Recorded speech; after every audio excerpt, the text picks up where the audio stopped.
what we are doing right. I think that is an incredible testimony, and I want to once again thank our viewers for this. You can, as I said, consume CNN News 18 content on linear television, on YouTube, on Facebook, on Instagram. We are available across platforms, and I think for us internally, that's going to be the road forward, to become platform agnostic. The brand is omnipotent, it's omnipresent. It is platform agnostic. We're going to be experimenting with artificial intelligence, with augmented reality, with virtual reality. We're going to give you the next level experience of tools that you've already seen and consumed on brand CNN News 18, whether it is Alexa, the quadcopter, the magic wall. We're going to give the most user-friendly, the most consumer-friendly experience of all of these tools and all of these experiences that we're bringing together here on CNN.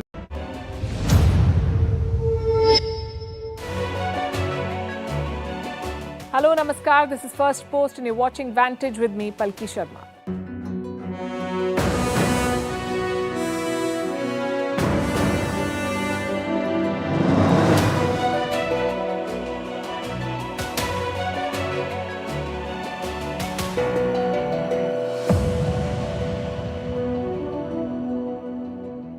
China is threatening war on Taiwan, but it also wants to play peacemaker in Ukraine. This alone should sum up the dragon's duplicity. Chinese warships and warplanes are zeroing in on Taiwan because Taiwan's president met the US House Speaker in California. The same China is calling for peace between Russia and Ukraine, and legitimizing China's role is France. President Emmanuel Macron of France is in Beijing. He says Europe should not decouple from China. Why is Macron appeasing Xi Jinping? How does it help him? We'll discuss. Meanwhile, China is at the center of another major development. The foreign ministers of Saudi Arabia and Iran are in Beijing to figure out the next steps in their truce. Where does that leave the US? It appears it will have to learn to live with the dragon. We're also bringing you a special report on what the IMF has said about India's digital infrastructure. But first, the headlines. Russia rules out Chinese mediation on Ukraine. Kremlin says Beijing can be a potential mediator but sees no prospect right now. It vows to press on with its offensive in Ukraine. Donald Trump calls for defunding the FBI and the Justice Department. He says Republicans should slash their funds till these bodies, quote-unquote, come to their senses. This comes just a day after Trump faced criminal charges for falsifying business records. The Reserve Bank of India has stopped its interest rate hike cycle for the first time in nearly a year. It says it's because of, quote-unquote, unprecedented uncertainty in the global markets. Will the creators of ChatGPT be taken to court? An Australian mayor could be the first person to sue the AI-powered chatbot. Brian Hood has sent a legal notice to the parent company OpenAI. ChatGPT apparently falsely called the mayor a criminal in a corruption case, which he exposed. And the Earth records its second warmest March ever. The Antarctic sea ice also shrinks to a new record low. These are the findings of the EU's climate monitoring agency. The hottest March on record was 2016.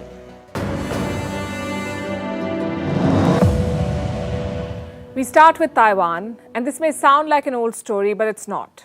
This happened today. Chinese warships have surrounded Taiwan. China is raising the specter of war again, all because Taiwan's president had a meeting with Kevin McCarthy. He's the Speaker of the US House of Representatives, the third senior-most person in the US government. America called it an informal engagement, but China was upset. Then the Taiwanese president asked for more weapons. China was even more upset. It is now threatening a quote-unquote resolute response. The United States and Taiwan are colluding with each other, using transit as a pretext to condone Taiwan's independent separatists, to engage in political activities in the United States, carry out official exchanges between the United States and Taiwan, and exchange substantive relations between the two countries. China will take resolute and strong measures to firmly defend national sovereignty and territorial integrity. And China has wasted no time in walking the talk. PLA warships are targeting Taiwan. There is tension in the air. There's another Chinese buildup. And here's why it's dangerous. China may or may not want to attack immediately, but such military buildups create a powder keg. One wrong move and it blows up, which is why the world is watching this closely. Taiwan's defense ministry shared an update this morning, a flash about what China was up to. Taipei detected 1 PLA aircraft and 3 vessels near the island. They were spotted at 6 a.m. local time. And that's not all. China has deployed a carrier strike group near Taiwan. This is the Shandong aircraft carrier. It is around 370 kilometers from the island. And what's the carrier doing there? Apparently, it's on a training exercise. The timing is interesting. Taiwan is carefully monitoring all these movements. It's clear what the PLA is trying to do here. It is trying to build pressure. In fact, this is a pattern. China sends warplanes and warships. They come close to Taiwan, close enough for their presence to be registered, and then they leave. Such incursions serve only one purpose.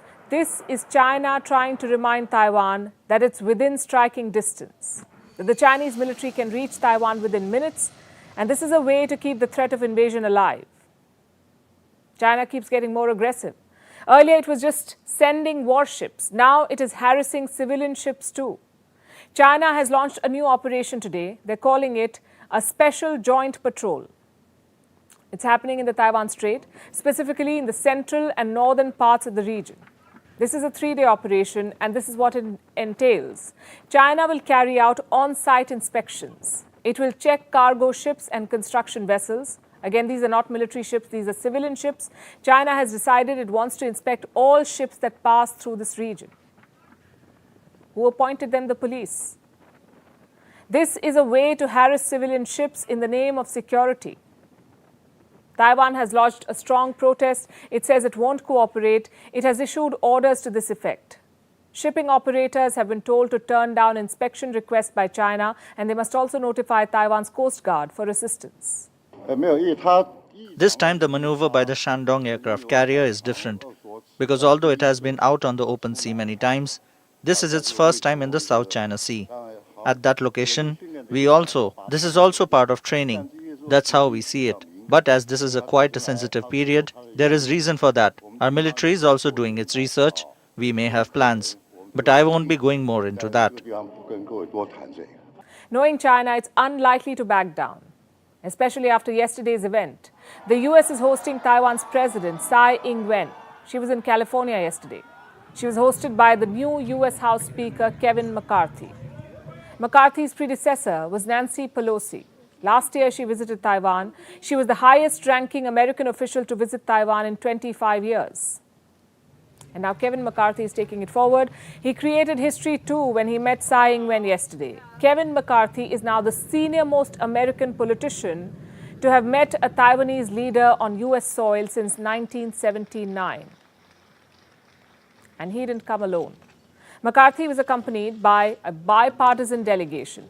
Both Democrats and Republicans were in attendance. It was the perfect opportunity for the Taiwanese leader. And she made the most of it. Here's what she said.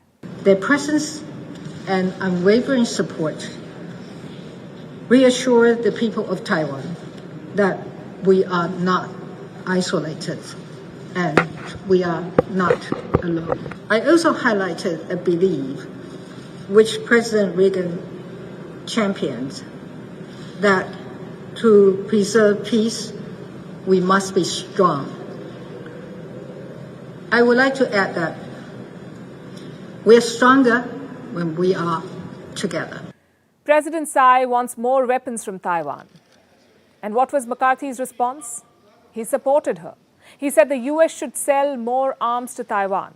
We must continue the arms sales to Taiwan and make sure such sales reach Taiwan on a very timely basis.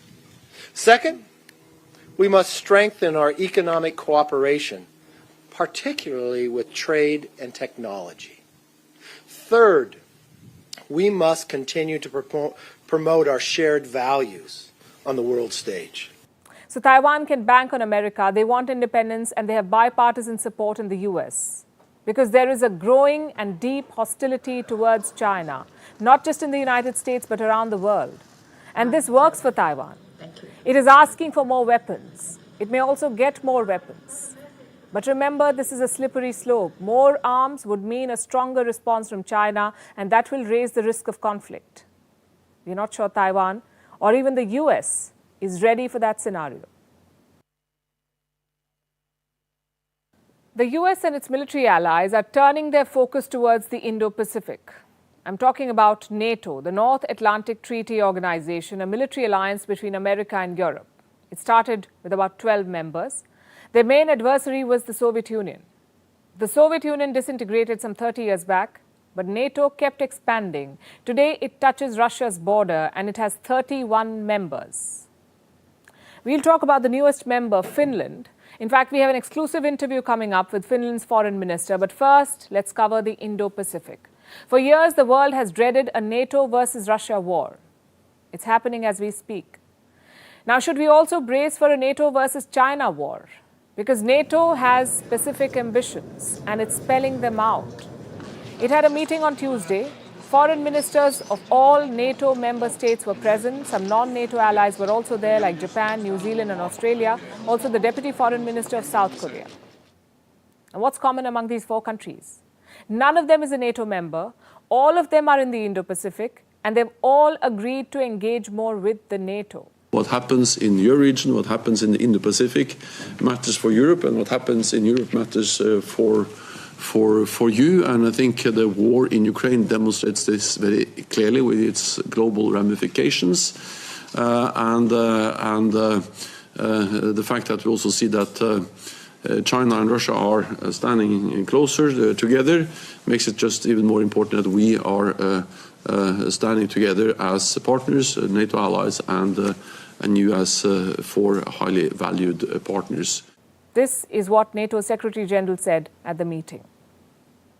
Highly valued partners, that's what NATO calls Japan, New Zealand, Australia and South Korea. And Japan, for one, has committed to boosting cooperation with NATO. It said it cannot achieve the goal of a free and open Indo-Pacific on its own. So it needs NATO. And NATO is sending feelers to another country in the Indo-Pacific. A country that has exchanged physical blows with China. A country whose military is actually looking China in the eye and challenging China's belligerence every step of the way. I'm talking about India. Last week, the US ambassador to NATO said this, and I'm quoting, "NATO's door is open to more cooperation if India seeks that. NATO is more than happy to sit down anytime with India." And NATO is sitting down with India. Just last month, the NATO team was in India for what's being called a secret meeting, the first of its kind between NATO and Indian officials on Indian soil. And do you know what was discussed? The situation in the Indo-Pacific and a roadmap of cooperation between India and NATO. Now, just in case it wasn't clear, when NATO says it wants to play a bigger role in the Indo-Pacific, it basically means it wants to do more to challenge China. And obviously, it cannot challenge China on its own. It needs partners in the region. And that's what it's trying to find in countries like India, partners in the fight against China. Last year, NATO recognized China as a systemic challenge. And it has been trying to get its skin in the Indo-Pacific game ever since. This does not mean that countries in the region, countries like India, will become NATO members. India is not pursuing that just yet. It means they'll work together if it comes to that. Like NATO is doing with Ukraine. When Russia invaded, NATO rushed to Ukraine's defense. Weapon systems, ammunition, a lot of money and moral support. NATO is giving all of it to Ukraine. This is a de facto Russia versus NATO war. And it has inspired more countries to join the NATO security umbrella. The newest member is Finland. It joined the alliance on Tuesday. This is a country that remained neutral for decades. It did not take sides even at the height of the Cold War, but now it has. And joining us is the Foreign Minister of Finland, Mr. Pekka Haavisto. He's with us from Amsterdam, and this is a First Post exclusive. Mr. Pekka Haavisto, welcome to First Post, and congratulations on your success in joining the NATO. What does it mean for Finland? Thank you. For us, it means a lot because we Finns are very security-oriented people, and since last February when Russia attacked Ukraine, we have been witnessing war in Europe. And at this moment, of course, we feel that we are not defending ourselves only alone, but we have the support of the 30 other NATO countries helping us if anything goes to wrong direction. Finland and Sweden applied for membership together. Turkey was the hurdle. You crossed it. Sweden could not cross it. How did you pull it off? And what concessions did Finland make? Was there a backroom deal? Well, there was not a background deal. We, of course, established last summer in Madrid, in a NATO summit, a working group or tripartite working group between Sweden, Finland and Turkey. We went through some of those concerns of Turkey, including terrorism. The PKK is a terrorist organization that is forbidden both in, not only in Turkey, but also in Finland and Sweden. We discussed about the Gülenists, we discussed about the Syrian YPG and other Kurdish groups. And we, of course, found out that we have different legislation in our countries compared with Turkey. But it's important that in Finland there were no provocations against Turkey during these negotiations and so forth. And we know that Sweden is changing something in their terrorist legislation happening first days of June. And this hopefully helps also now Sweden to join NATO. Of course, our accession is not complete until Sweden is also a member, because we have very close military cooperation with Sweden traditionally. Nuclear weapons are a core component of NATO's deterrence, but Finland has always called nuclear weapons illegal. You have a strong record of non-proliferation. Is that position going to change now? Will Finland bring nuclear weapons on its soil? And will it come up with a new policy on nuclear weapons? Well, currently we have a legislation that prevents nuclear material or nuclear weapons to be transferred to Finnish soil, and there has not been discussion of changing that legislation.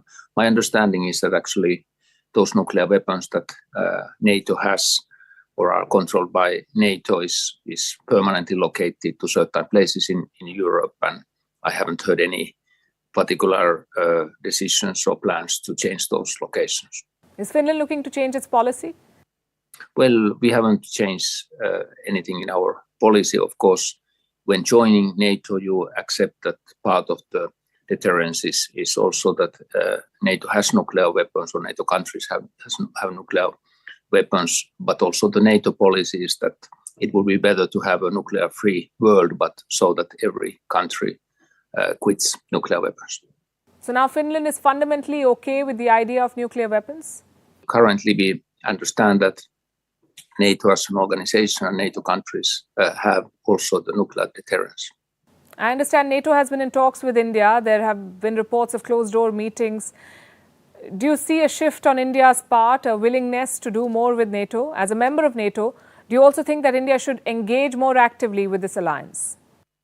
Well, one of the topics that we discussed in NATO foreign ministers meeting was, of course, the Indo-Pacific issues, discussed about China, discussed about the Taiwan issue, and in many speeches also the role of India actually as a close partner to European Union and to many NATO countries was mentioned. And of course, also Finland during the recent years have established quite close cooperation with India. Minister Jaishankar has been visiting Finland as well, and we have a good communication with India. What role do you see for the NATO in the Indo-Pacific?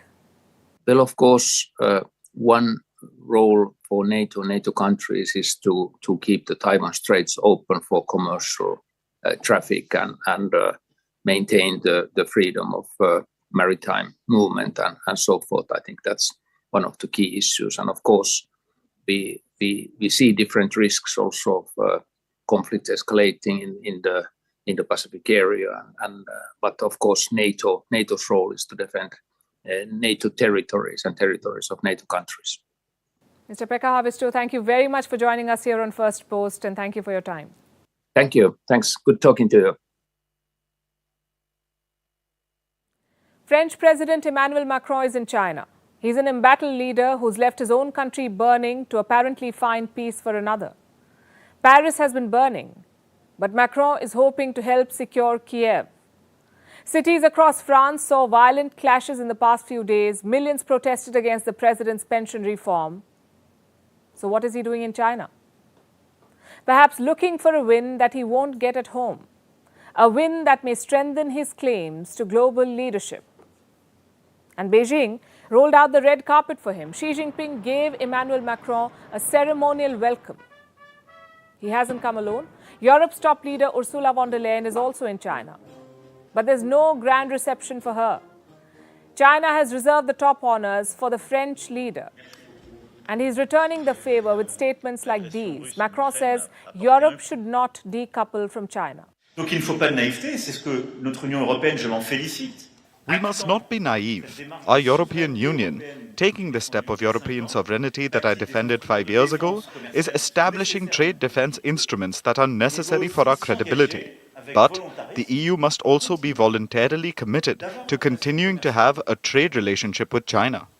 Et donc il nous faut en quelque sorte De-risk and not decouple. That's the message from Emmanuel Macron. EU chief Ursula von der Leyen used the same words a few days ago. And yet the import was quite different. Von der Leyen seems deeply skeptical of China.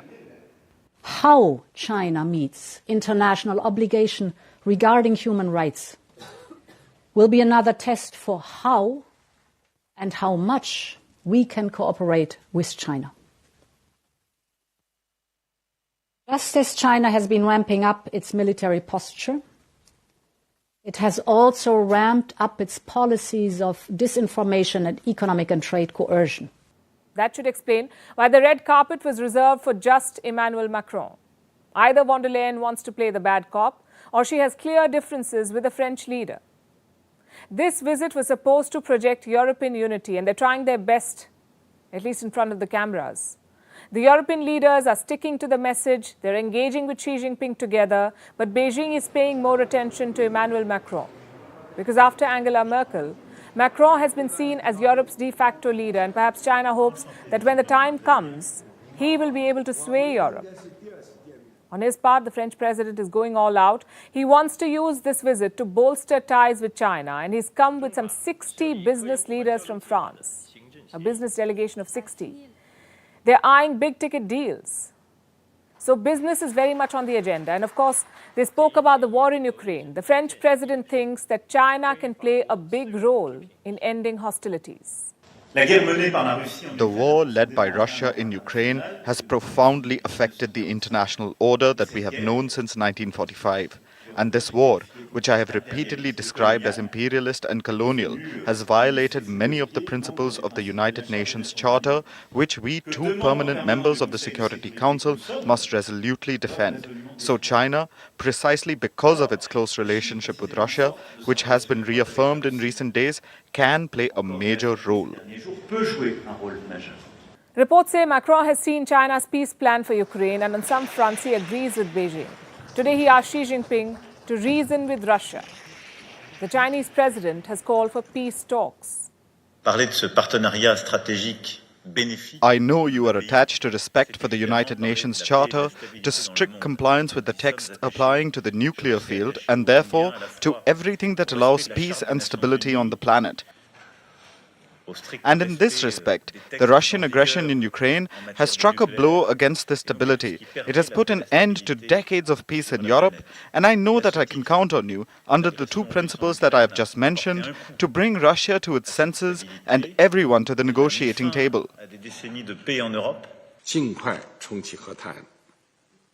Resume peace talks as soon as possible, in accordance with the purposes and principles of the UN Charter, take into account the legitimate security concerns of all parties, seek political resolutions, and build a balanced, effective, and sustainable European security framework. Connect the dots, and this is what you'll see. Emmanuel Macron is appeasing Xi Jinping. It's a strategy that he's tried before, only to end up with egg on his face. You see, every now and then, Macron tries to insert himself in global conflicts. He tries to play mediator between two warring factions. And does he succeed? Let's look at the track record. During the Trump years, Macron tried to save the Iran nuclear deal. It didn't work. In 2018, he went on a rescue mission to Washington. There were handshakes and chemistry, but there was no changing Trump's mind. He tore up the Iran nuclear pact. Then in 2022, last year, Macron tried to negotiate with Vladimir Putin. This was before Russia invaded Ukraine. The French president had a flurry of phone calls with Putin. He also traveled to Moscow. You may remember this picture. There were no handshakes this time. At the Kremlin, Putin gave Macron the long table treatment. He was made to sit 10 feet away from Putin. Needless to say, he returned to Paris empty-handed. And now he's trying to play peacemaker again. But this approach could not have been more flawed. He's hoping to strike peace with a leader whose core policy is expansionism. This engagement is a double-edged sword, and Macron, who's on the back foot at home, may also end up losing support in the region.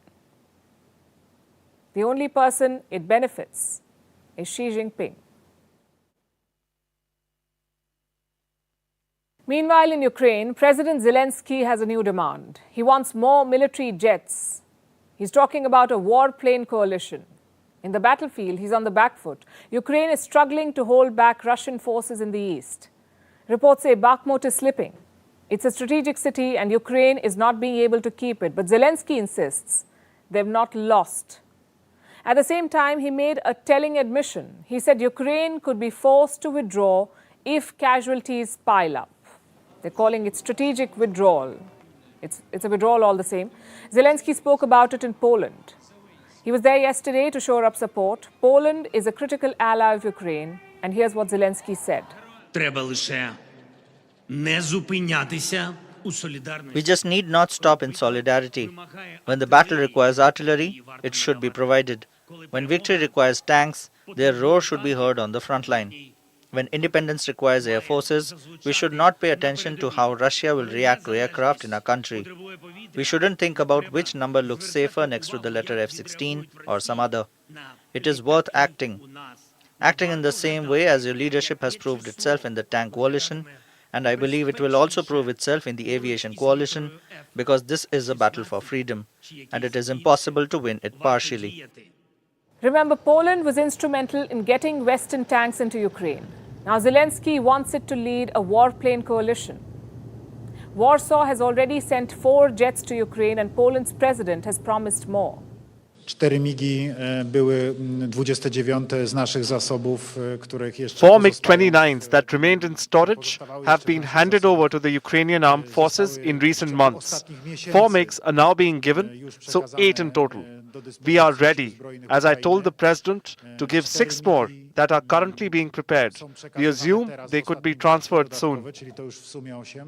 Notice that he didn't mention F-anythings. Ukraine has been getting Soviet-era MiG fighter jets from its allies, but it hasn't received any American jets yet. And Zelensky is obviously not happy about it. Also because he's losing Bakhmut. This city, Bakhmut, is the center of the war's longest and bloodiest battle yet. For months, Russia has been trying to capture this eastern city. Moscow says it is strategically located for further offensives. Kiev and its allies say it's not that important. But they don't want to hand Russia even a symbolic victory. That's what they're saying. Russia recently said it had captured Bakhmut. But Ukraine denied it. It said the announcement was Russian propaganda. Like in any war, both sides are using psychological warfare to misrepresent ground realities. It's difficult to say who is speaking the truth. It's difficult to verify what the actual situation is. But Zelensky's latest speech hints that Ukraine could lose Bakhmut soon. For me, the most important is not to lose our soldiers, and of course, if there is a moment of even hotter events and the danger we could lose our personnel because of encirclement, of course the corresponding correct decisions will be taken by generals there. I am sure about that. However, the more relevant ammunition comes to Ukraine, the faster we will be able to overcome the situation, not only in Bakhmut, but throughout the territory of our country. He spoke of encirclement and correct decisions by the generals. That doesn't sound like Ukraine will last long there, if they haven't been routed already, that is. So Kiev is once again reaching out to its allies to help turn the tide. Without its Western allies, Ukraine could very well capitulate, and of course, Russia knows all of this. Moscow has slammed what it calls NATO's proxy war against Russia. President Vladimir Putin continues to blame the West in general and the US in particular for everything that has unfolded. This is what he said to a US ambassador during a ceremony in the Kremlin yesterday. Relations between Russia and the United States, on which global security and stability directly depend, are experiencing a deep crisis, unfortunately. It is based on fundamentally different approaches to the formation of the modern world order. Dear Madam Ambassador, I don't want to break the serenity of the diplomatic credentials receiving ceremony, and I know you may not agree, but I cannot but note that the United States uses in their foreign policy tools, such as their support for the so-called color revolutions, support in this regard for the coup in Kiev in 2014, ultimately led to today's crisis in Ukraine and additionally made a negative contribution to the degradation of Russian-American relations.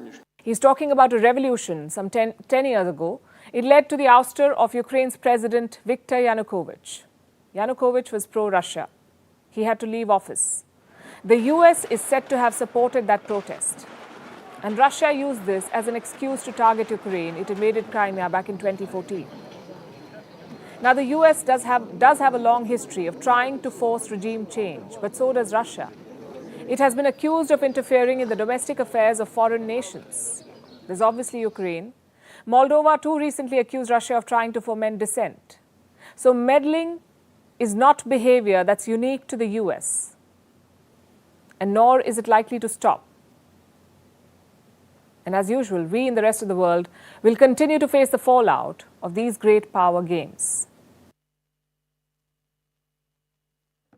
In Jerusalem, tensions and violence are escalating. It's happening at the Al-Aqsa Mosque. Israeli Defense Forces stormed the compound for the second night in a row, and they forced out Muslim worshippers again. There's been widespread condemnation. The world is calling for calm, for an end to the violence. I can tell you that the Secretary General is shocked and appalled by the images he saw this morning of the violence and beating by Israeli security forces inside the Al-Qibli Mosque in Jerusalem. At a time of the calendar which is holy to Jews, Christians, and Muslims, this should be a time for peace and not violence. Places of worship should only be used for peaceful religious observances. So on the violence that we saw very recently, at least starting with the mosque, we remain extremely concerned by the continuing violence, and we urge all sides to avoid further escalation. It is imperative now more than ever that Israelis and Palestinians work together to de-escalate tensions and restore calm. The Arab world in particular is incensed. They've condemned Israel's actions. And this comes at a time when countries like Turkey were re-establishing diplomatic ties with Israel.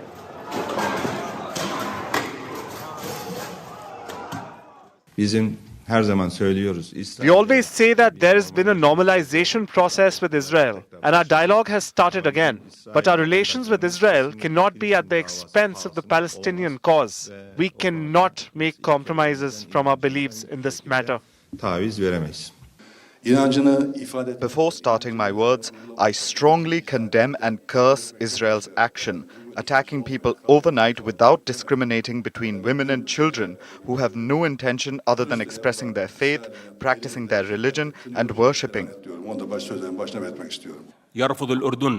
Jordan rejects and condemns any Israeli steps that would affect the sanctity of the blessed Al-Aqsa Mosque and stresses its unwavering demands to stop all measures aimed at changing the historical and legal status of the city of Jerusalem and its sanctities. These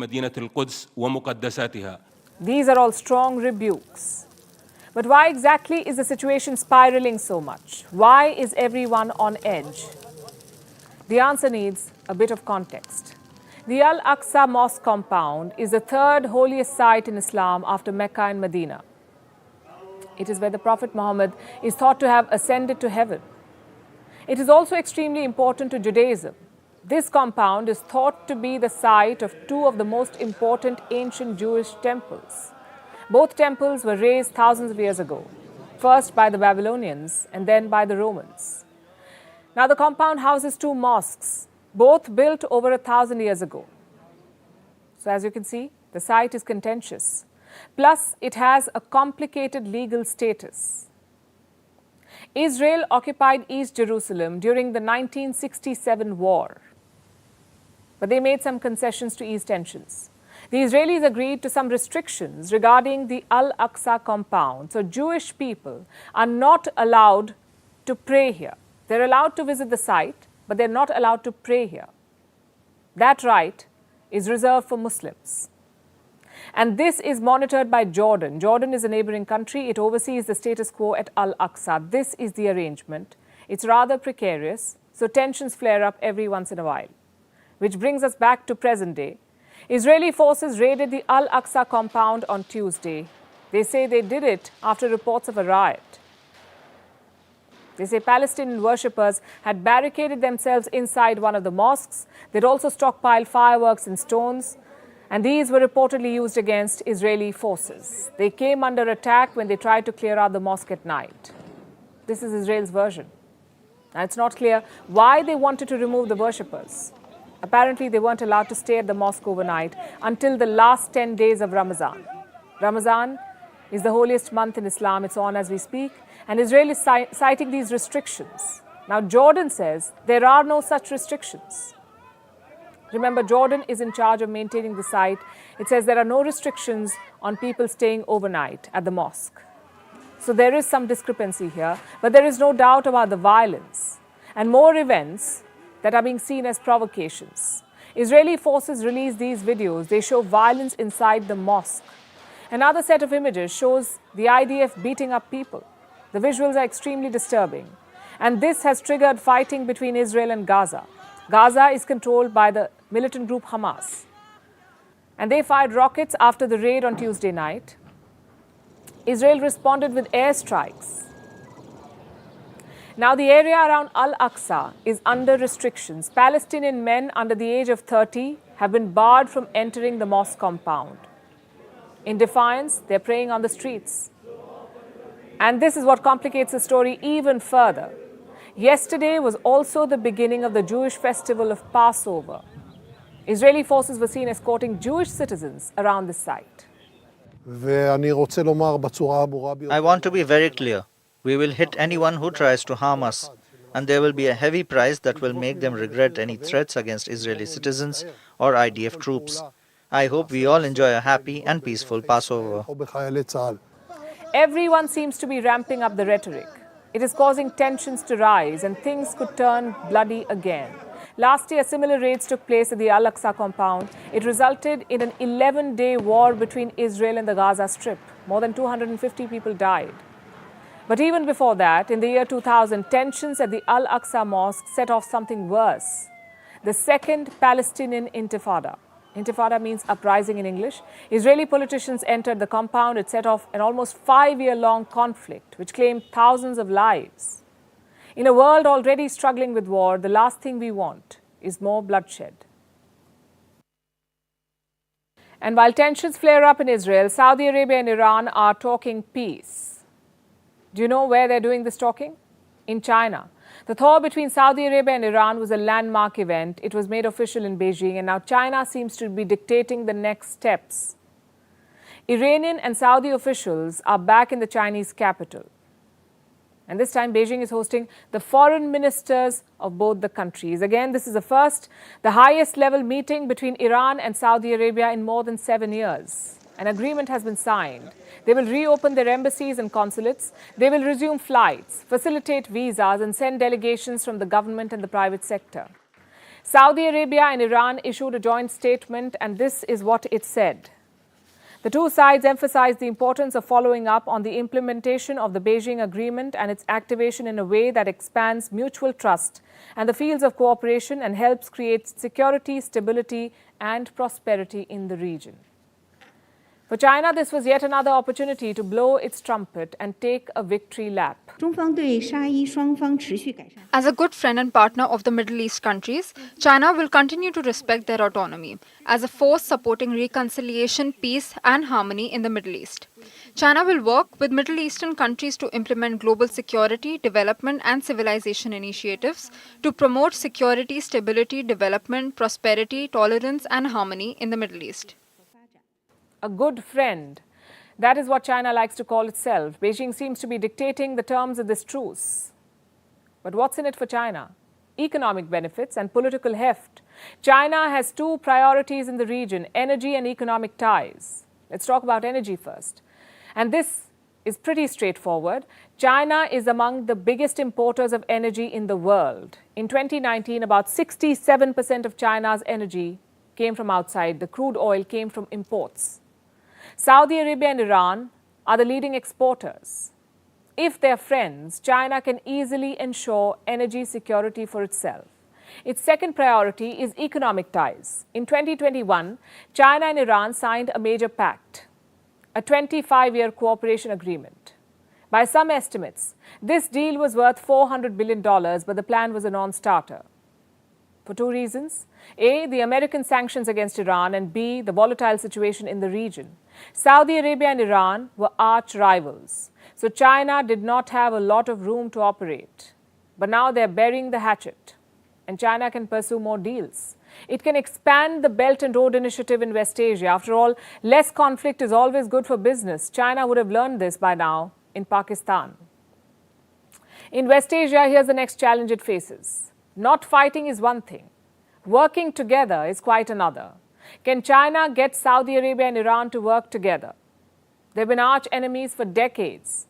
They have religious differences. Iran is a Shia majority country. Saudi Arabia has more Sunnis. They're also involved in a power struggle. They've been fighting proxy wars in Syria, in Yemen, and Bahrain. There has been deep mistrust and open hostility. Can China undo decades of bad blood? Also, where does it leave the United States? The writing is on the wall for Biden and his team. America's influence is shrinking. China is becoming a force to reckon with. So will the US give space to China? Or will it compete? As of today, they can't seem to decide. There are two camps in Washington. One says the US should rethink its approach and reclaim its space. The other says this is the perfect opportunity for the US to walk away, to leave behind West Asia and its never-ending conflicts. Whichever side prevails, one thing is certain: America is no longer the dominant power in West Asia. It will have to learn how to live with the dragon. Now to Japan. It is struggling with twin challenges. It is trying to deal with bird flu. It is mass-killing chickens. Japan has culled more than 17 million chickens so far. But here's the second problem. It can't find land to bury all these chickens. It's running out of place to bury these birds. There is not enough space. And not burying them on time will mean that they got killed for nothing. It's essential to bury infected chickens so that the virus does not spread. Our next report tells you more. Japan's poultry sector has come under severe strain. Egg prices have gone through the roof, and chicken consumption has become a risky affair. A massive outbreak of avian flu, also known as bird flu, has forced Japan to take some radical measures, like killing millions of chickens, 17.4 million to be precise. That's right, Japan has killed over 17 million chickens this season. Perhaps Japan acted without thinking this through. Now, it doesn't have enough land to bury the culled chickens.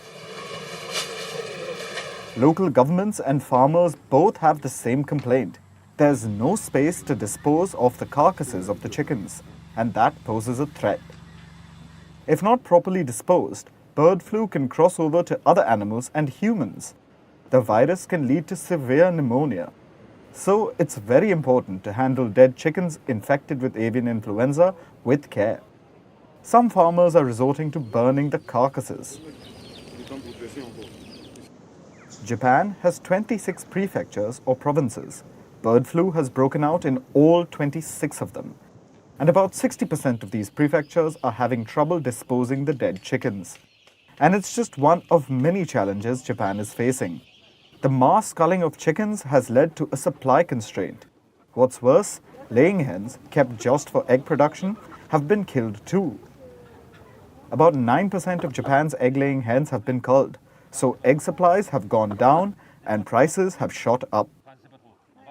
Eggs in Japan are now 70% costlier than they were a year ago. Even big food chains are taking a hit.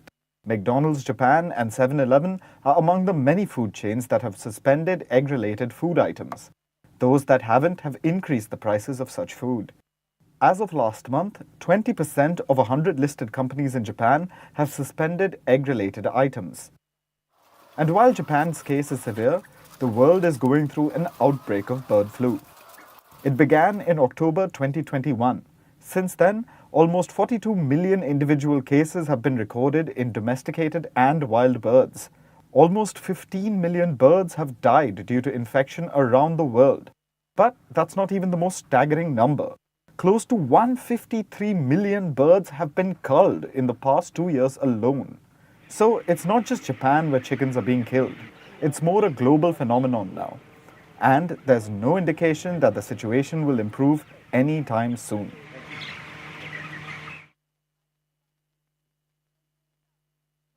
And now let's shift focus to digital India. It has become a force to reckon with and the world is watching. The most recent example is the International Monetary Fund, or the IMF. It has lauded India's digital public infrastructure. It has called it world class. The IMF says digital India is a role model for other nations. And it's right. This is the golden age for technology in India. Just look at the numbers. Less than a decade ago, 60 million people had access to broadband in India. 60 million. Today, that figure is 800 million. More than 850 million people, in fact, have access to the internet in India. Every month, there are 8 billion UPI transactions. UPI is an instant, real-time digital payment system. And it is reaching the last mile in India, in small towns and villages. You see, India's digital infra is fascinating, and it has a superpower. It has changed itself with the times. Technology का सही इस्तेमाल पूरी मानवता के लिए कितना क्रांतिकारी है, इसका उदाहरण भारत ने डिजिटल इंडिया अभियान के तौर पर पूरे विश्व के सामने रखा है। मुझे खुशी है कि 8 वर्ष पहले शुरू हुआ ये अभियान बदलते हुए समय के साथ खुद को विस्तार दे रहा है। Apart from this, India's very belief of sharing its success has helped the country. We are talking about open standards. This means anyone can use India's digital infra. I'll give you some examples. Look at the healthcare sector. The IMF says it has been massively impacted by digitization, and it has, like the CoWIN platform. It is India's COVID-19 vaccine distribution platform, and it became the country's digital backbone during the pandemic. It enabled quick vaccine delivery throughout the country. It helped overcome challenges of large-scale migration during the time. The world has learned from India's CoWIN. And its technology has been deployed in several nations now. The list includes countries like Indonesia, the Philippines, Sri Lanka and Jamaica. They're all using Indian technology and India's learnings for their vaccination programs. Services in India have increasingly become paperless. Most things can now be done online, making access even simpler and more efficient. For instance, identification, your ID cards. You may remember a time when we all had multiple identity cards. Now we have one. It's called the Aadhaar, and it gives universal coverage. It has the ability to handle data of more than 1 billion citizens. Over 1.3 billion Aadhaar cards have been issued till date. 1.3 billion. It requires minimal information like name, age, gender, and it has a quick rollout speed. This is what helped it get vast acceptance. By contrast, how are other countries doing with their digital ID rollout? The IMF says most have hit stumbling blocks. Another layer that has been completely transformed is payments. Digital payments like the UPI have penetrated into our lives seamlessly. आज UPI Bharat में सबसे पसंदीदा payment mechanism बन गया है। Merchants और consumers दोनों ने ही इसे ज्यादा से ज्यादा वे अपना रहे हैं। इसलिए आज बहुत से एक्सपर्ट्स ये अनुमान लगा रहे हैं कि जल्द ही भारत में डिजिटल वॉलेट ट्रांजैक्शन नकद लेन-देन से अधिक हो जाएंगे। We look at it as a tectonic shift in user behavior where people are now willing to adopt digital payments because the government has incentivized them. India has also shared its fintech with the world.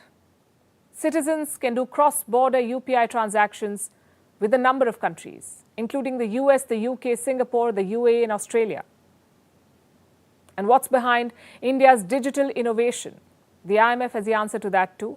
It says this is because of India's special focus on a building block approach. It refers to basic tools that provide tailored solutions. And this has been crucial for India because we are a vast country, we are a diverse country. The right policy initiatives have done wonders. India's digital public infrastructure has transformed the economy. It supports inclusive growth. And India is emerging as a leader in the global digital economy. It's showing no signs of slowing down. Do you have tens of millions of dollars to spare? If yes, then Dubai's housing market is waiting for you. It has become the world capital of luxury housing. You can buy luxurious apartments with a brand name like Four Seasons, Bulgari, and Cavalli, or even man-made islands and rooftop opera pavilions. And believe it or not, these luxurious properties are selling like hotcakes. The residential market has seen a growth of about 70% since last year. It's clear that Dubai's property market is red hot and it's not willing to cool down anytime soon.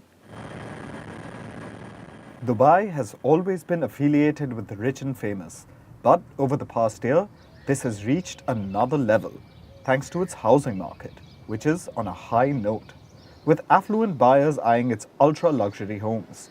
Buyers are paying anything from tens to hundreds of millions of dollars, breaking sales records month on month, marking a growth of about 70% this year. Despite last year seeing a record-breaking high too, property worth $56.6 billion was sold last year, which is an almost 80% gain from 2021. And one segment is giving Dubai's real estate market this boost: branded homes. These are development projects with luxury names, and they make up about a fifth of the value of all apartment sales in the city. They sell at about 30% more than non-branded homes. They have the security of a name people trust, and better amenities too. But the brands benefit from this as well. They get a hefty commission with each sale, along with a management fee for quality checks. But branded or not, luxury homes are a world of their own. They provide the obvious services like housekeeping, valet, and concierge. But they also have private white sand beaches, infinity pools, theatres, saunas and spas, opera pavilions, on-site restaurants, and even water mazes. And such homes are spread across Dubai. But the hotspot is in and around the Dubai Creek. This includes the sprawling Palm Jumeirah, Dubai Marina, and downtown Dubai, which is home to the towering Burj Khalifa. What's even more interesting is how the property market in Dubai is going against the general trend. Home values have dropped across the world. There are surging interest rates and recession fears. It has darkened people's general outlook. But there is no stopping Dubai. The sales have increased significantly. Like just from the first half to the second half, there was a 37% increase for these developments. Records have been breaking at the land department as well. It's been one of the most busiest in sales-wise. So why is Dubai's luxury real estate booming now? Prime real estate soared about 90% last year as compared to the year before that. And this was a swift recovery, to say the least, after it braved a slump from 2014 to 2020. There are two clear reasons. First, the rich got richer during the pandemic. Secondly, foreigners needed a safe investment to stash their money, like Russians. They were the biggest international buyers of Dubai real estate last year and started looking for investments due to growing uncertainty, mostly the war in Ukraine. But other non-residents weren't too far behind. British, Indians, and Italians were also top buyers. But now we're seeing a lot of customers from Europe who are wanting to move here, who are wanting to send their kids to school here, start business here, look for jobs. So we're seeing a lot of new clientele, and they have kept the market very busy. And it's worth mentioning that this surge in property has benefited some, but also created a nightmare for others. New tenants, we're finding they don't complain about the pricing, but people that have lived here, especially for a while, are very not happy with how high the prices have gone. The leasing market in the last year has massively changed. It's great for landlords, but it's not so good for tenants. Dubai rents have increased by over 50% in a year. It's becoming expensive for those who live there. And it will continue to be this way, if not worse, in the foreseeable future. But then again, some people are willing to pay the price. And if you're one of them, now is your chance. And now it's time for Vantage Shots, images that tell the story. We start with some weather updates. The US states of Iowa and Missouri were hit by tornadoes. Parts of Canada are facing thunderstorms and rains. The lightning apparently struck Toronto's CN Tower. About 800,000 people across Ontario and Quebec were without electricity. In Algeria, a cute moment was caught on camera. A cat jumped on an imam while he was leading Ramazan prayers. He gave the cat a gentle pat and continued. And finally, what happened today in history? The first ever modern Olympic Games were opened in Athens. The year was 1896. More than 200 athletes from 14 countries participated in 43 events. But women were not allowed to compete. It was thought that including women would be impractical and uninteresting. 4 years later, women made their debut with lawn tennis and golf. India sent its first contingent to the Olympics much later in the year 1920. We're leaving you with these images. Thanks for watching. See you tomorrow.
That is really the fitting message. The brand is trusted.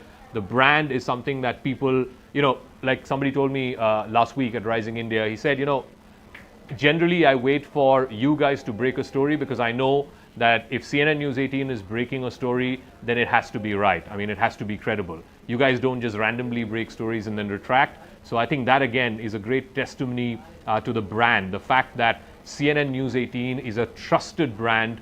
It is a middle-of-the-road brand. It's a non-partisan brand. And I think viewers are liking it. A large majority of viewers are liking it, consuming it, watching it, and giving us feedback on what we are doing right. I think that is an incredible testimony. And I want to once again thank our viewers for this. You can, as I said, consume CNN News 18 content on linear television, on YouTube, on Facebook, on Instagram. We are available across platforms. And I think for us internally, that's going to be the road forward to become platform. Talking about local action, there's some dramatic stuff happening out of the Taiwan Straits. The alarm bells are blaring once again. China is raising the specter of war. In Fujian, the Maritime Security Administration has begun a 3-day naval drill. They're calling this a special joint patrol operation. The so-called inspection covers the central and northern parts of Taiwan Straits and also attempts at a broad Chinese ship invasion, if you will. According to the Maritime Safety Patrol Authority, in southeastern China, this operation also includes on-site inspections of direct cargo ships and construction vessels. There's also a video that's now surfaced online affiliated to the China media group. It's known as the CMG. It shows a maritime law enforcement fleet led by a patrol and rescue vessel Haisun 6.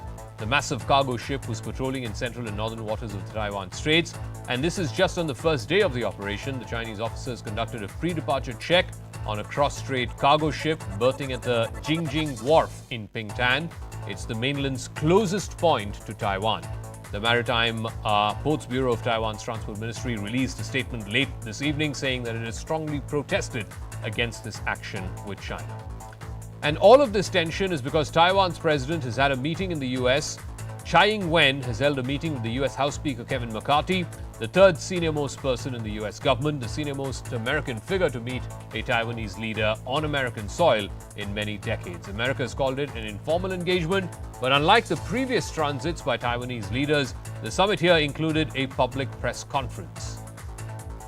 But China is upset not just with the meeting. The Taiwanese president has formally asked for more American weapons.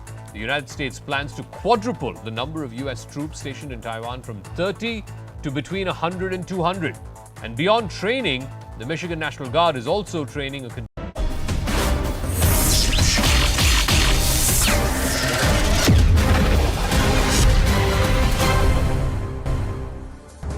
veteran Bidri craft artist Shah Rashid Ahmad Qadri Saab, who was conferred with the Padma Shri, had an interesting conversation with Prime Minister Narendra Modi while thanking him for the honour.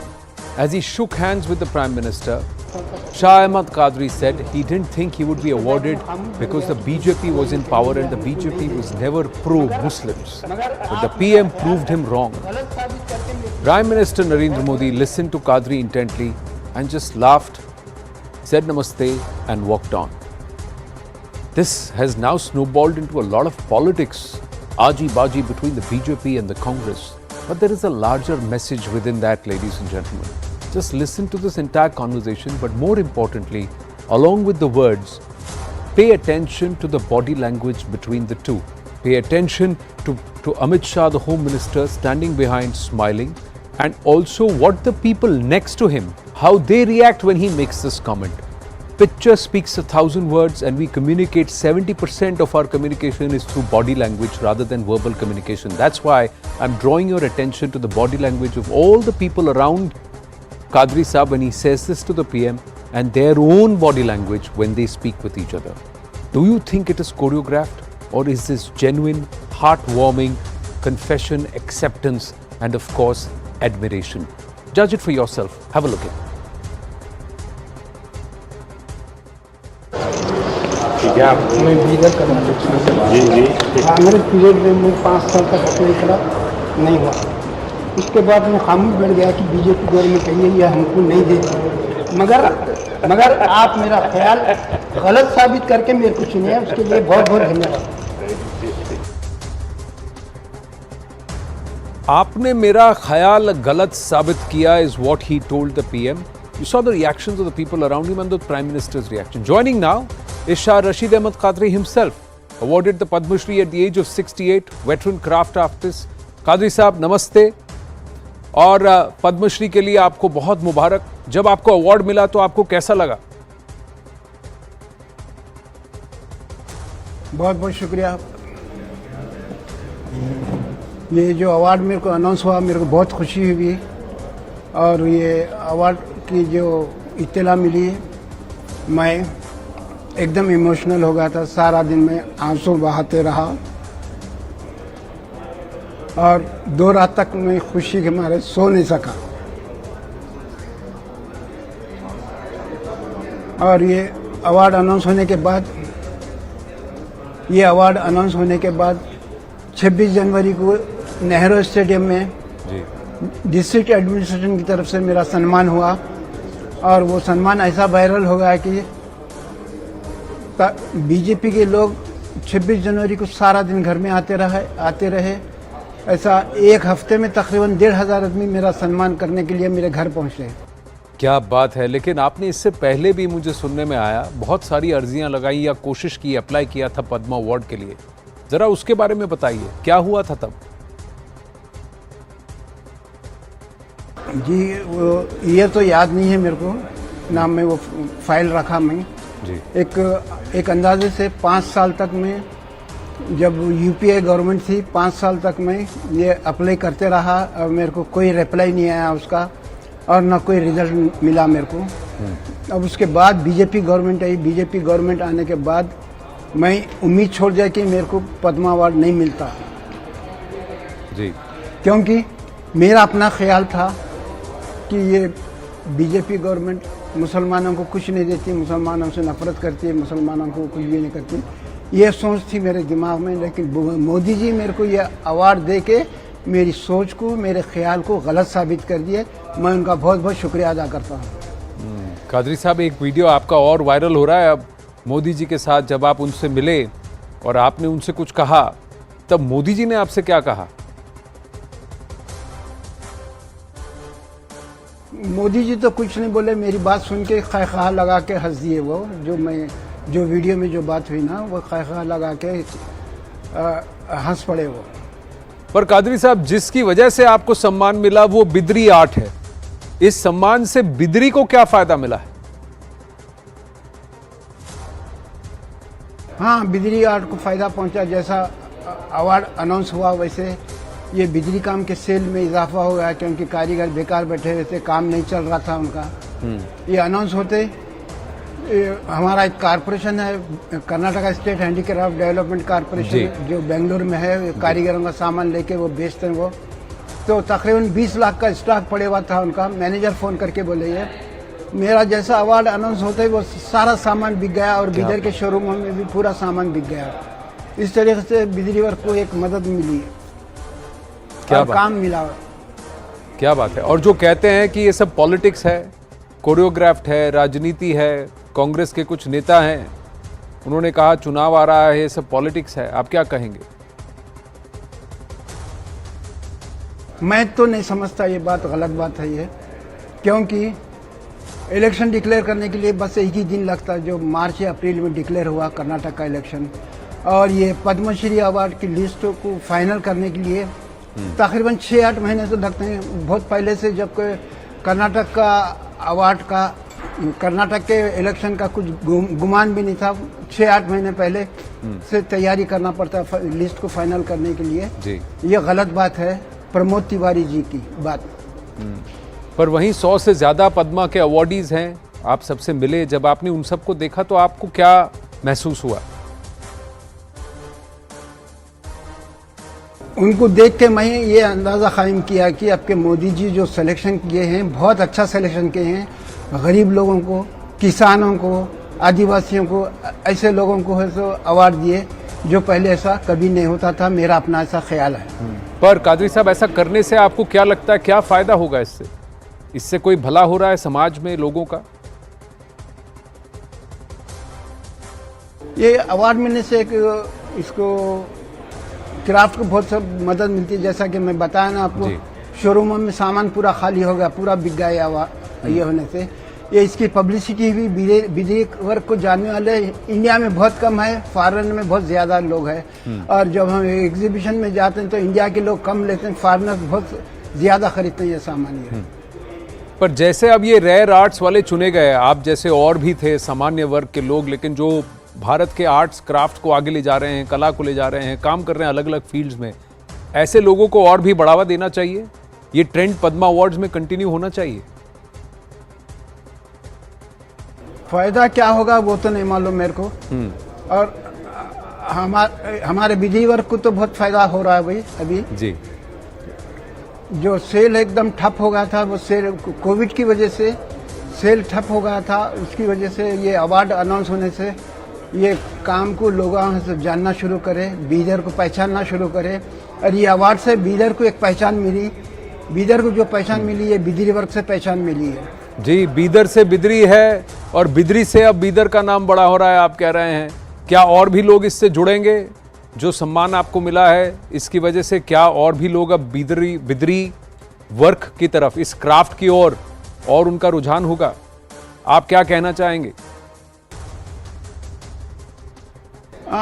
शायद आगे और लोग भी जुड़ेंगे। मेरा लड़का भी मैं यही काम करता है जी। मेरे भाई भी करते हैं काम, और मेरी जिम्मेदारी अवार्ड मिलने के बाद ये अवार्ड मिलने के बाद मेरी जिम्मेदारी बढ़ गई, और लोगों को भी मैं काम सिखाऊंगा, नए नए पैटर्न बनाऊंगा, नए नए डिजाइन ये निकालूंगा ये काम में, ये उससे और भी सेल में इजाफा होता है। और गवर्नमेंट से मेरी एक ख्वाहिश है कि ये लेजर नॉन क्राफ्ट है, ये इसको मशहूर करने के लिए इंटरनेशनल लेवल पे इसकी मार्केटिंग करे तो कारीगरों का कुछ गुजारा हो सकता है। जी। और एक बात है मेरी, मैं हर मीडिया के सामने बोलता हूँ, मैं ये जैसा हमारे कर्नाटक की बात हूँ, मैं ये टीचर्स के कुछ मुतालबात है सो गवर्नमेंट के सामने रखने के लिए टीचर्स का में एक लेजिस्लेटिव असेंबली MLC है सो चुना जाता है जो गवर्नमेंट तक बात पहुंचाता है। इसी तरीके से ये आर्टिजन्स में से भी एक MLC नॉमिनेट करे तो आर्टिजन्स के जो प्रॉब्लम्स है वो गवर्नमेंट तक पहुंचा सकता है, कुछ हमको गवर्नमेंट से मदद मिल सकती है, क्योंकि ये काम को जानने वाले कोई नहीं है, पहचानने वाले कोई नहीं है ये। हालांकि ये दुनिया में मशहूर काम है, हमारे इंडिया में मशहूर नहीं है। फिर और एक बात है मेरी, दिल्ली के स्कूलों में ये बिजली काम का, दिल्ली के स्कूलों के सिलेबस में बिजली काम के बारे में है सर, सिलेबस में है, जिससे लोगों को जान पहचान के लिए सहूलत होती है। इसी तरीके से कर्नाटक में भी हर स्कूल के सिलेबस में ये काम डाले तो ये काम कैसा होता है, क्या है, सबको इल्म होता है और इसमें सेल में भी इजाफा होता है। बिल्कुल 100% की बात की आपने कादरी साहब, आपको बहुत बहुत मुबारक। और मैं आपको एक वादा देता हूं कि कर्नाटक के चुनाव आने वाले हैं, हम सब कर्नाटक आने वाले हैं, मैं बीदर ज़रूर आऊँगा और न्यूज़ 18 के स्टूडियोज़ में बीदरी का काम ज़रूर दिखेगा बहुत जल्दी। हमारी तरफ से मैं ये आपसे वादा करता हूं और आपसे जल्द पर्सनली आके मिलूंगा और आपके वहाँ कारीगरी को भी देखना चाहता हूं। बहुत बहुत धन्यवाद हमसे बात करने के लिए। Thank you very much. नमस्ते। So that is what recognition via the Padma Shri for craftsmen, skills and people from all across the country, the length and breadth of the country, has done or enabled or is in the process of enabling. The politics of it stems from it, ladies and gentlemen, where they said चुनाव आ रहे हैं तो आपने award दे दिया, चुन के award दिया है, and it's all scripted. This whole movement, everything was scripted. Let's get into the face-off. Sanju Verma, national spokesperson of the BJP, is with us. George Korean, political analyst, is with us. And while our panelists or while our spokespersons and panelists are there on screen, what we will do is we'll continue to play out just that entire sequence of or Kadri Saab receiving the award and Kadri Saab's interaction with the Prime Minister, and we will ask you what the pictures convey. George Korean, which part of this actually looked choreographed or scripted to you? Well, a very good evening to you, Anand, and to my co-panelist Sanju Verma, and to the audience. I would want to believe that this is a coincidence that the Bidri artist from Karnataka, Padma Shri Rashid Ahmed Kadri, I want to congratulate him on your show right now. Having said that, it could be a coincidence that Karnataka Assembly elections are due in May, and it is, see, I want to make it very clear to your audience that all Padma Awards conducted during the Modi regime has been used for political illusions on social media. Having said that, these awards are nothing but to misguide the people, misguide the people with election strategy, and because BJP is very good at it, not taking away anything from BJP on that front. Previous governments have also given away awards, but they were not able to capitalize and to their advantage the way BJP is doing it right now on social media, be it on national television. For example, Adivasi Mahila taking the award without footwear, the minority. This is all examples, but the reality is the Love Jihad rallies around the nation is also a ground reality.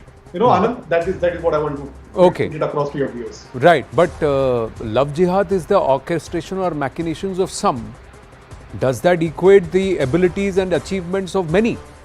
And these awards are called People's Padma. This time, if I have the information correctly, there are 106 awardees. So, how many of these 106 you believe are politically motivated? And ऐसे कौन से 100 लोग हैं, 100 जगह हैं जहां चुनाव हो रहे हैं and BJP को इससे फायदा होगा? Or is it just that because it's Shah Ahmed Kadri, a Muslim gentleman from Bidar in Karnataka, that is why it is politics?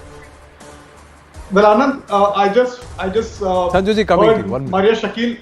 I just heard Maria Shakil also interviewing or having a conversation with the Padma Shri Award, Mr. Kadri, and he elaborated and he emphasized that many BJP leaders and BJP workers came to congratulate him. Yeah, he said and that. he was trying to kind of shadow down the Congress party and put the Congress party in a bad light.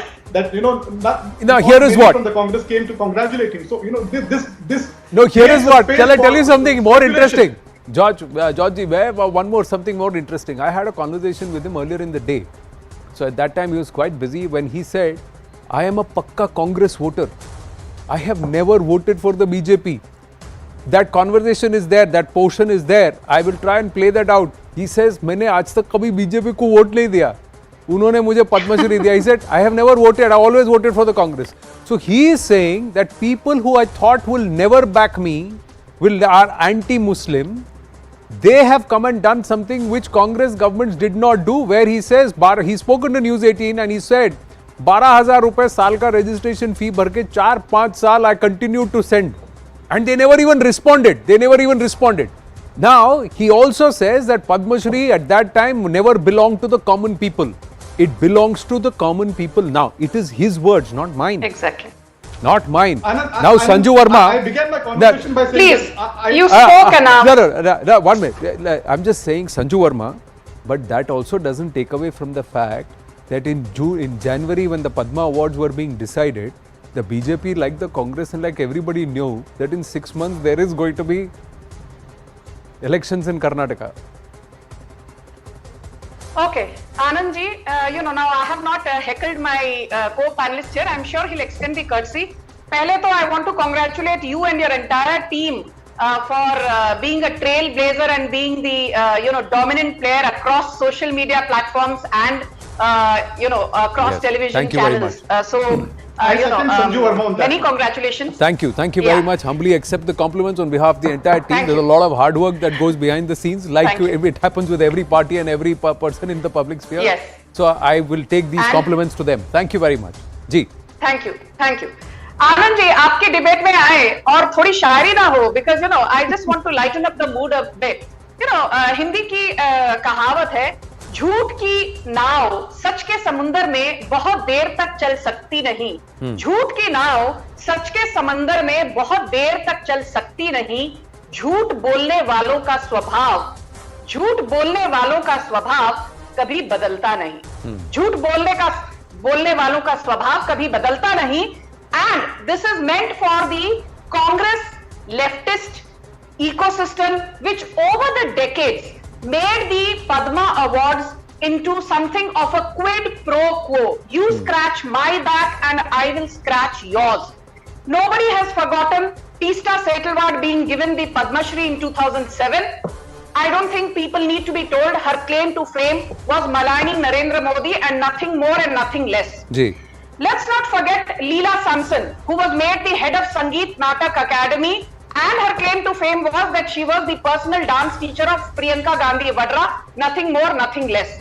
And before coming to the allegation about, politicizing the Padma Awards with an eye on the Karnataka elections, I have this to say.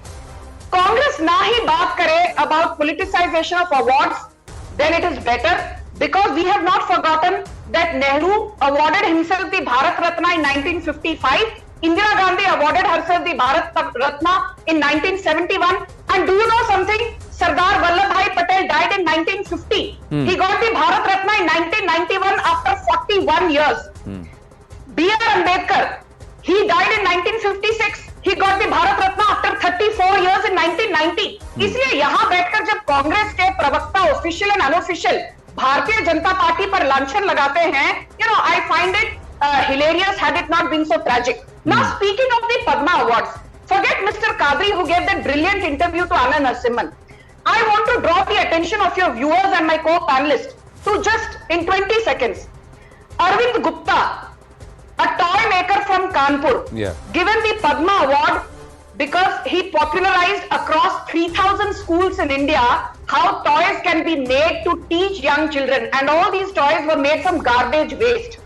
Sittava Jodatti from Karnataka, given the Padma Award 5 years back for the protection and welfare of the Devdasi community, which she has been consistently working for since the time she was 7 years and officially became a Devdasi.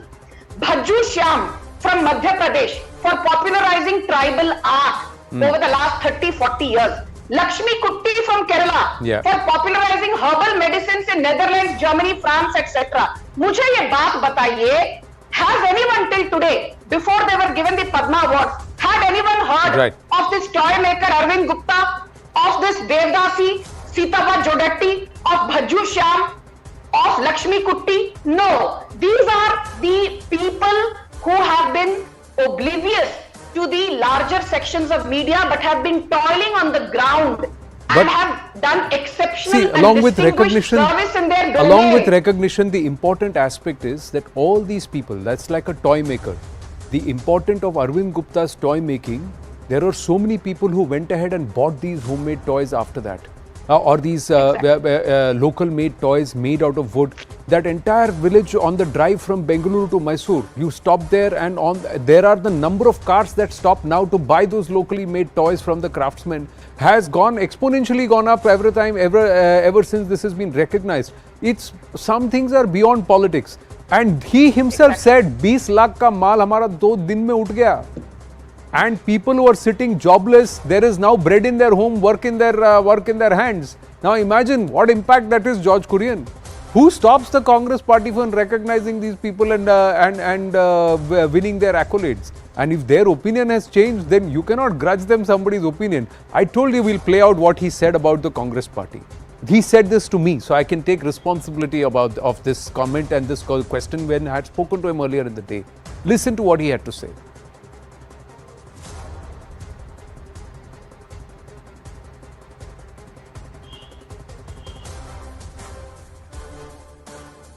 मैं कोई भी सियासी लोगों से ताल्लुक़ नहीं है, हालांकि मैं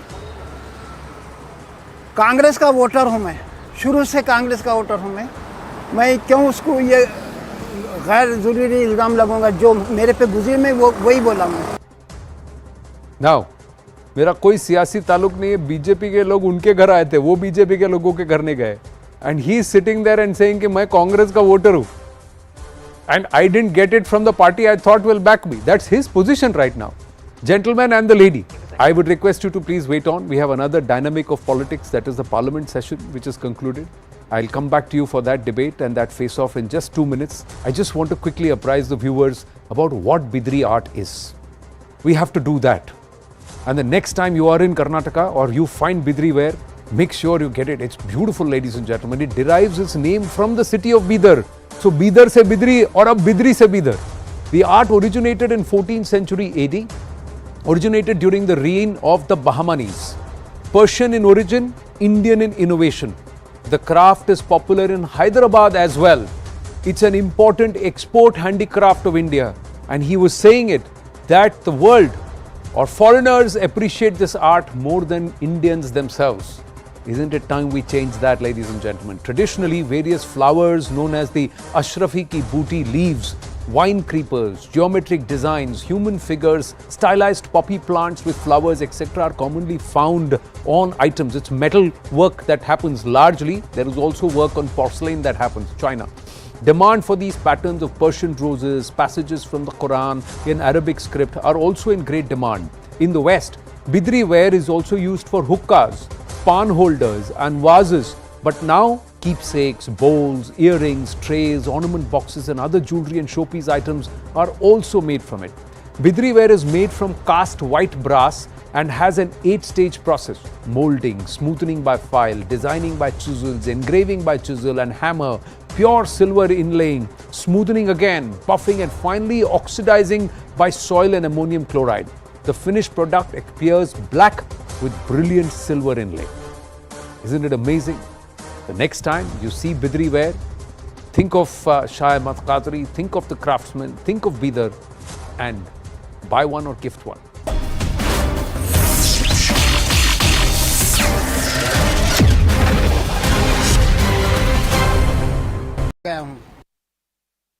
आपने उम्मीद कांग्रेस की सरकार से की, लेकिन इस सरकार ने आपकी ये जो ख्वाहिश थी दिल की वो पूरी की। लेकिन उम्मीद क्यों छोड़ा आपने? क्योंकि बीजेपी वाले मुसलमानों से नफरत करते हैं, उनसे और मुखालिफत करते हैं, तो मैं बोला इनके पास अप्लाई करना बेकार है, ये हमको कुछ नहीं देते। मगर मोदी जी मेरे ख्याल को, मेरी सोच को गलत साबित करके मेरे को चुन लिए, उनका बहुत बहुत शुक्रिया। ऑल राइट, सबसे पहले बहुत बहुत मुबारकबाद, शुक्रिया आपने हम लोगों को वक्त दिया और आपको बहुत बहुत congratulations for this award. Talking about local action, there's some dramatic stuff happening out of the Taiwan Straits. The alarm bells are blaring once again. China is raising the specter of war. In Fujian, the Maritime Security Administration has begun a 3-day naval drill. They're calling this a special joint patrol operation. The so-called inspection covers the central and northern parts of Taiwan Straits and also attempts at a broad Chinese ship invasion, if you will. According to the Maritime Safety Patrol Authority, in southeastern China, this operation also includes on-site inspections of direct cargo ships and construction vessels. There's also a video that's now surfaced online affiliated to the China Media Group. It's known as the CMG. It shows a maritime law enforcement fleet led by a patrol and rescue vessel, Haisyun 6. The massive cargo ship was patrolling in central and northern waters of the Taiwan Straits. And this is just on the first day of the operation. The Chinese officers conducted a pre-departure check on a cross-strait cargo ship berthing at the Jingjing Wharf in Pingtan. It's the mainland's closest point to Taiwan. The Maritime Ports Bureau of Taiwan's Transport Ministry released a statement late this evening saying that it has strongly protested against this action with China. And all of this tension is because Taiwan's president has had a meeting in the US. Tsai Ing-wen has held a meeting with the US House Speaker Kevin McCarthy, the third senior-most person in the US government, the senior-most American figure to meet a Taiwanese leader on American soil in many decades. America has called it an informal